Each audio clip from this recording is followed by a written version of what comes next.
পাকিস্তানের ক্ষেপণাস্ত্র হামলা, প্রচন্ড বিস্ফোরণের শব্দে আতঙ্কে স্থানীয়রা।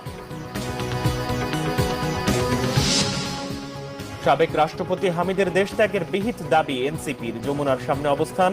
আওয়ামী লীগ নিষিদ্ধের জোর দাবি একাত্মতা ছাত্র শিবিরের। নারায়ণগঞ্জের সাবেক মেয়র সেলিনা হায়াত আইভি গ্রেপ্তার, রাতভর আইন শৃঙ্খলা বাহিনীর অভিযানে এলাকাবাসীর প্রতিরোধ।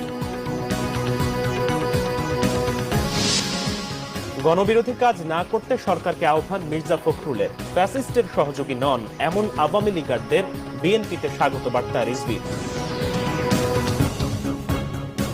দেখছিলেন ক্রাউন সিমেন্ট সংবাদ শিরোনাম।